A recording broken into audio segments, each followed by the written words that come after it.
So just to mention once again, it's helpful to watch part 1 and 2 before continuing on to watch either part 3 or 6 of these videos to see how things work and understand terms better. Here, that large number of terms and names in geology is quite confusing. But if you actually look at what the chemistry is, it actually is quite simple and makes sense. So the feldspars are nothing more than different percentages of calcium, sodium, and potassium.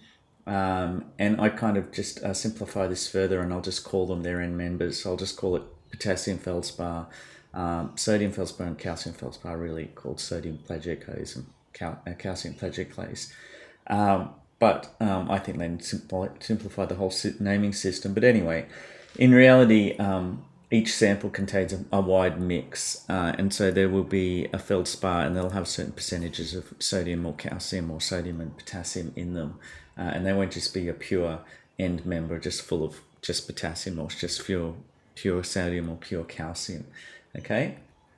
And so in the granite sample, which is continental crust intrusive rock, so it'll have a higher proportion of potassium feldspar, and the gabbro, the oceanic intrusive rock, will have a higher proportion of calcium plagioclase.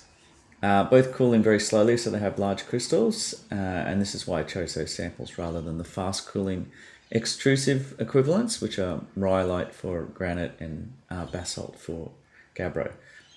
So the first feature, very common throughout granite, the potassium feldspar crystal forms when with two halves, as you can see under the cross-polarized side on the right, and that's called Feldspar twinning. And then the next field of view, you can also see the Feldspar twinning above it. I think it looks like perthite. Now, perthite is an albite, which is a sodium feldspar crystals that form inside the potassium feldspar. And so I can just give you better pictures of that. This is what perthite looks like, with just a high grade picture from that's Alex Streckenson, his website. You can see the link down below. And here in the granite, you can also see the tartan twinning. It looks a lot better under the microscope. So I'll just put a picture on the left here to show you a better version of it. The second sample is from gabbro. The sodium plagioclase is seen with very fine twinning called albite twinning, and this looks like interbedding in sandstone, and they sort of overlay each other.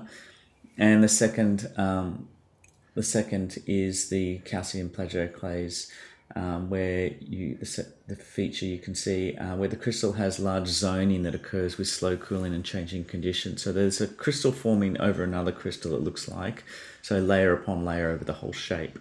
And I have a video, I'll try and find the description for that too, put that in the description, where I get a copper sulfate crystal and it does the same thing. You can see it forming zoning when you look under the microscope. And so for more details about the different types of feldspars, Professor Matt Kohn has put his videos up. I'll put the link in the description for Feldspar tutorial and plagioclase tutorial, and it goes a little bit more for uni students. So this one's a good one for you, junior, senior high school students. Okay.